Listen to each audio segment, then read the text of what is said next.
Welcome to the next episode of Conversation with CAHC. It's Rare Disease Week here in Washington, D.C. and around the country. We wanted to start off by talking to Jennifer VanHoutan and a little bit about rare diseases. The National Institutes of Health estimate there's about 30 million Americans who are living with a rare disease.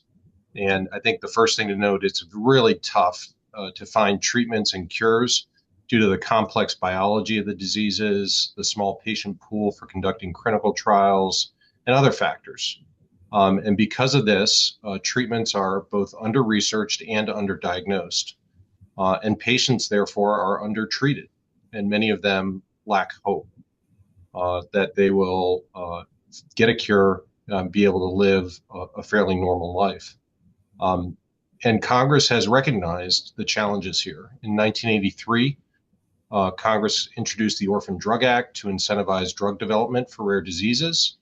And that's defined as treating or preventing or diagnosing a disease that affects fewer than 200,000 people. Because of that law, more than 650 orphan drugs have been approved and provide treatments and cures in some cases for some conditions. But with most drugs, pharmaceutical companies continue testing for other uses and benefits after FDA approval. And this allows for faster access and potentially less expensive therapies, which is really important when you're treating rare disease patients.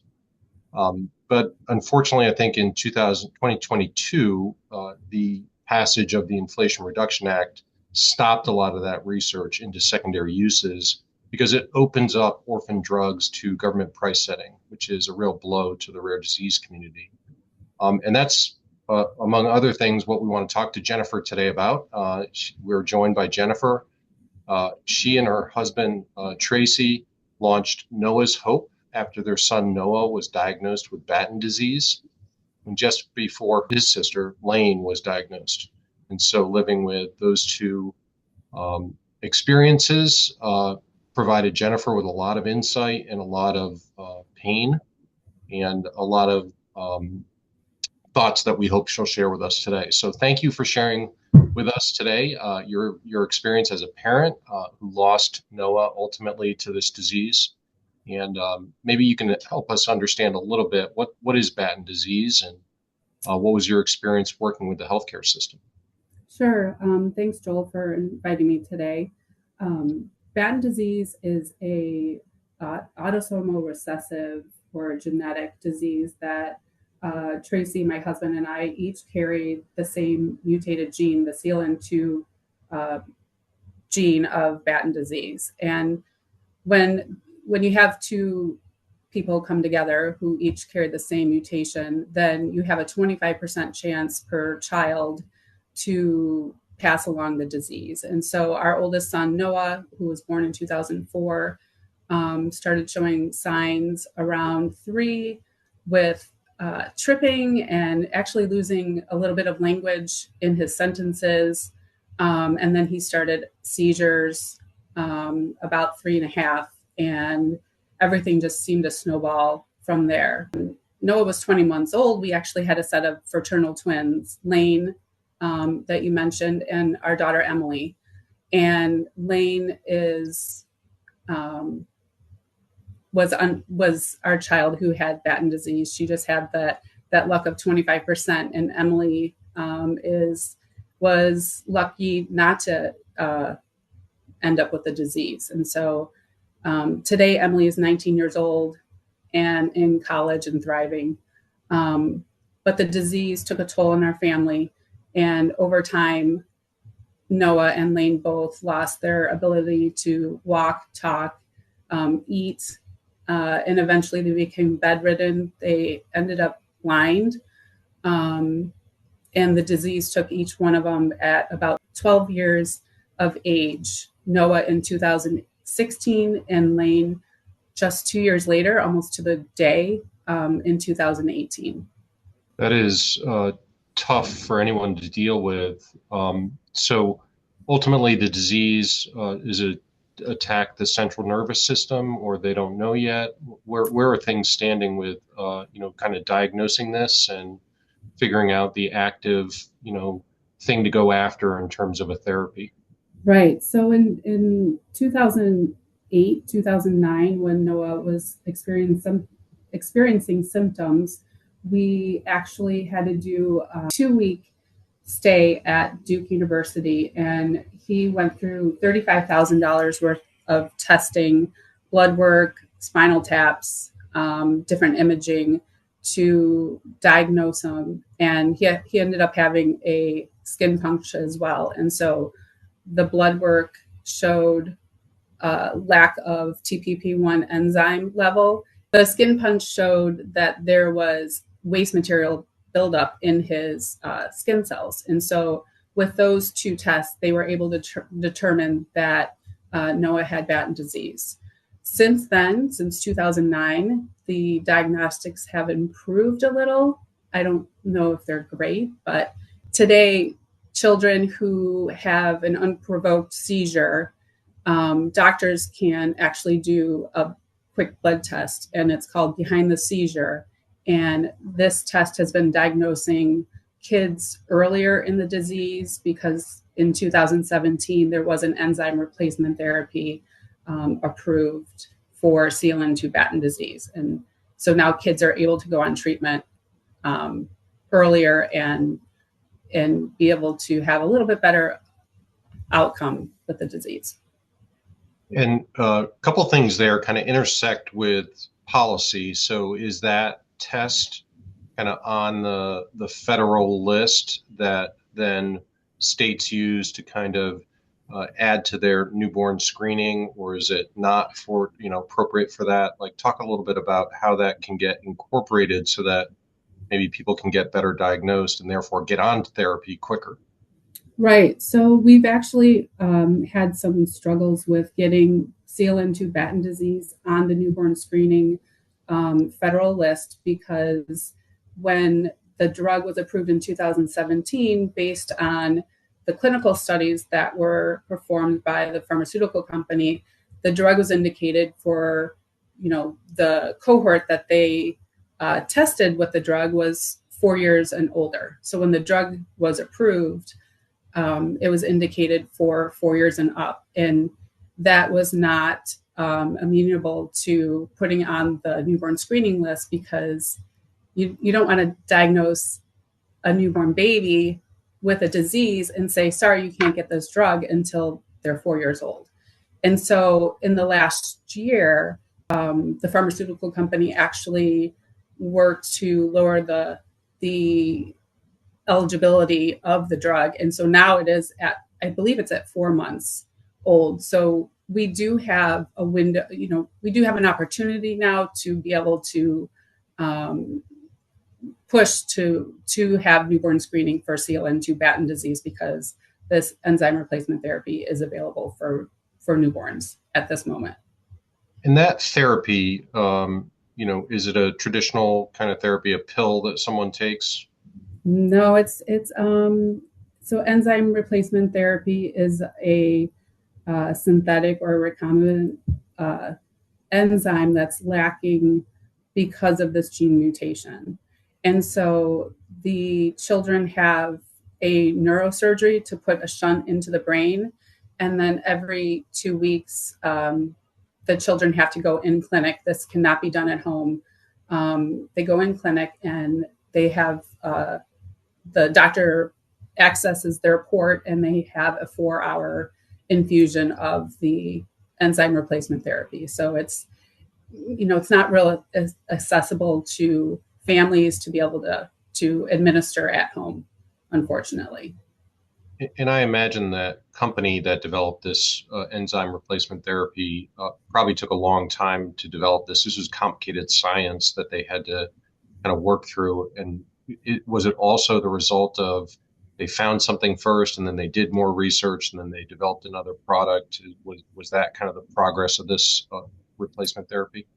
Yeah, this is where Tracy worked closely actually with the company. And at first they had really good preclinical data. The animal model, the animal studies were showing that the drug was going to be it was working within the animal model. The company had a business approach, and they saw that there was a very small number of patients that could actually be available to sell this drug to. And so they weren't going to move forward with it. And so my husband put together a list of every known CLN2 patient he could think of, and worked closely with the Batten Disease Support and Research Association on this list on a global perspective to say, hey, you company, you might think we have 25 kids, but really we have a couple,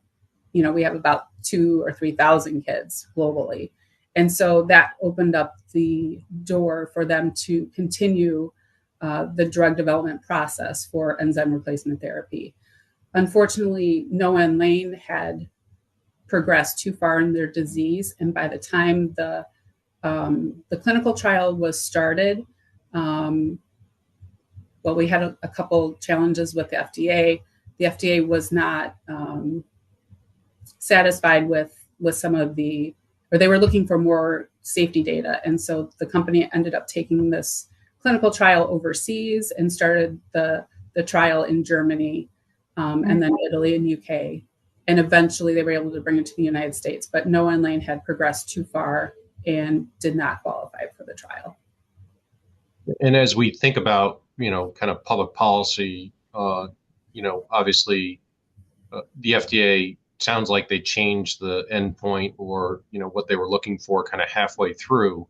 There's a new kind of team coming into the FDA who want to shake things up a little bit and speed things up, maybe for unmet needs and new treatments, innovations there.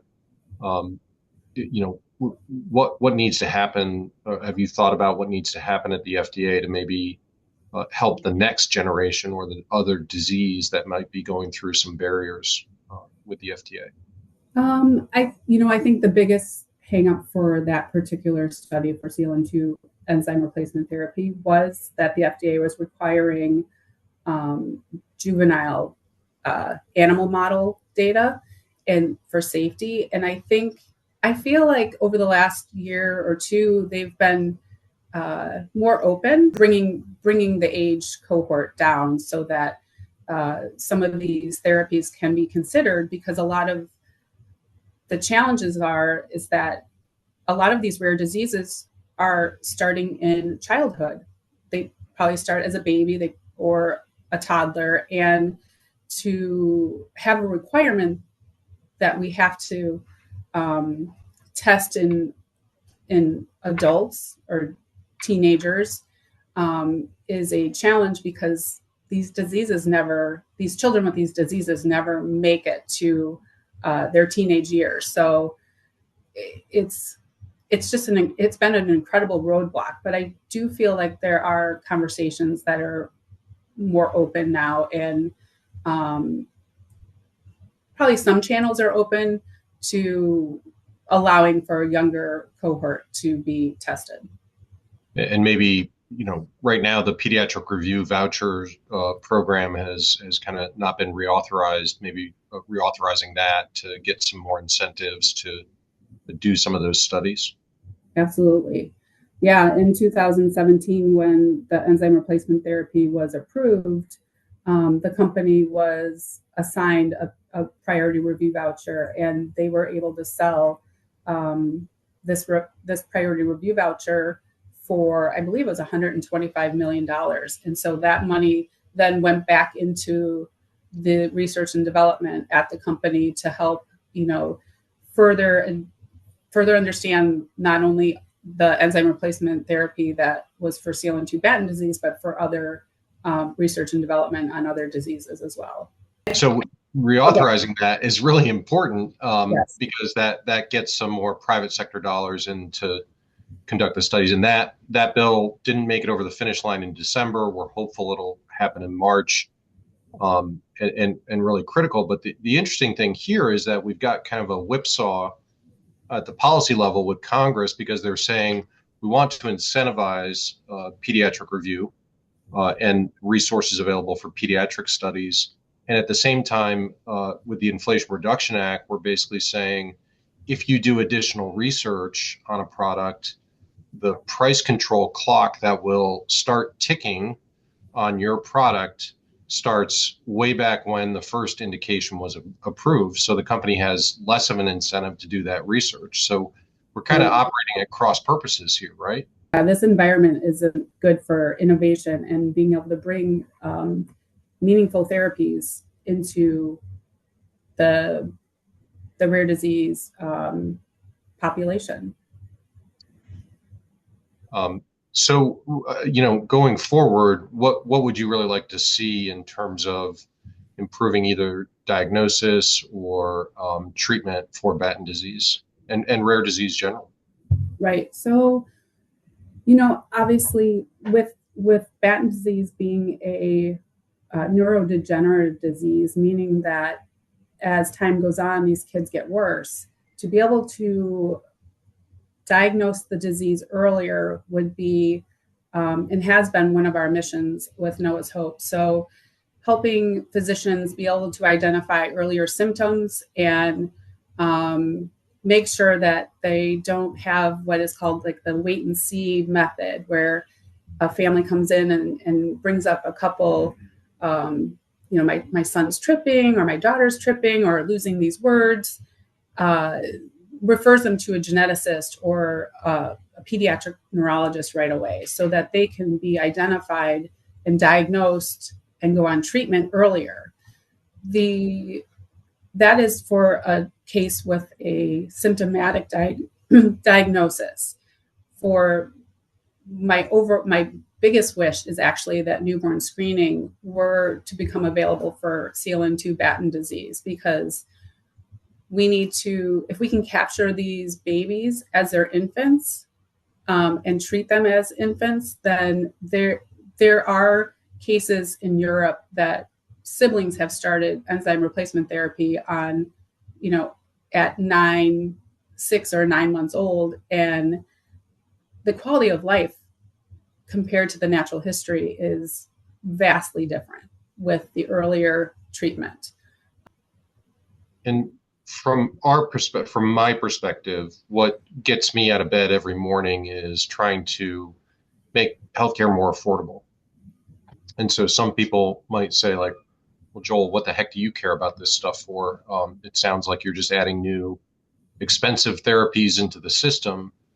But your experience, I think, is instructive, because you had to go trial and error, didn't know what was going on. You incurred a lot of medical costs going through, dozens of tests and emergency room visits and, other things. Those things could have been avoided if we had a test like that, or something that was on the RUSP panel that was regularly being screened for, that parents knew, hey, if I see these symptoms, a seizure, tripping, speech patterns, things like that, they can get diagnosed earlier, they can get on therapy earlier, you avoid the emergency room, you avoid the unnecessary testing and things like that, right? This ultimately drives down those other service costs that and ends up with a better health outcome potentially.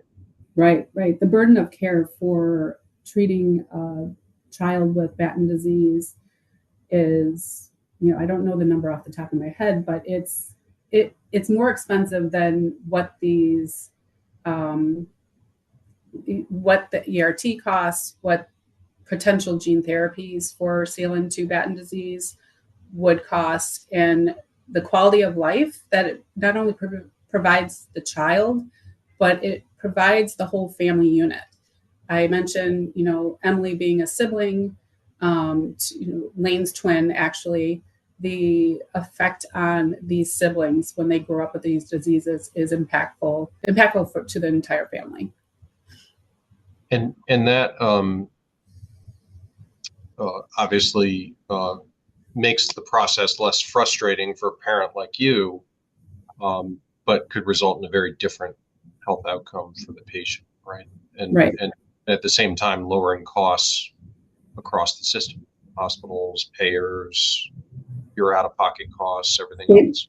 State Medicaid, yeah. State Medicaid, yep. Yeah, Noah and Laine were on state Medicaid based with an income waiver based program. because they had a terminal disease with their diagnosis, and so our state was a secondary insurance for us. Well, we are so thankful that you've joined us. I think what I've heard is we need to dramatically improve newborn screening and get that modernized and up to speed, right? And we also need to reauthorize the pediatric review vouchers and make sure that program's available because it will incentivize innovation. And then I think we need to address the Inflation Reduction Act, orphan drug policy, and how those products are treated with respect to the drug price negotiation program. And doing those three things, I think, maybe gives a lot more hope, a lot more positive environment to all kinds of families dealing with different rare disease and indications. Right. Well, Jennifer, I appreciate so much you're joining us today. I appreciate your and Tracy's story, and just with Noah and with Laine.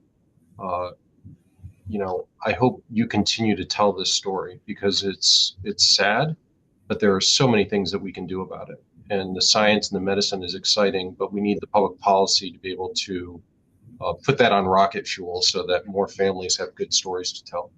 Right. And, we continue to do this work 7 and 9 years after Noah and Laine have passed because we feel that we don't want other families to go through the type of life that we had to, But I just want for your listeners, to let them know something I always say is that Tracy and I always will talk about how we would always have Noah and Laine again. They taught us so much about living, and they're inspiring us all the time to be able to continue to do the work that we are working on. So thank you for including me today on this conversation.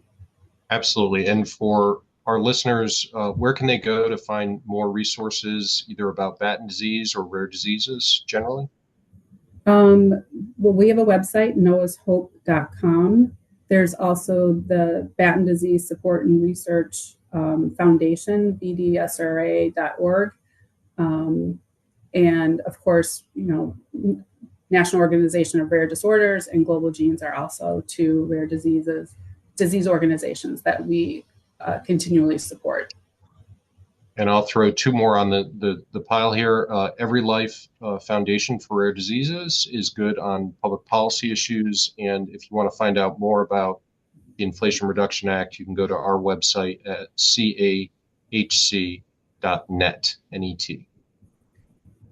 Jennifer, you're inspiring. I wish you all the best. Thank you for joining us today. Thank you, Joel.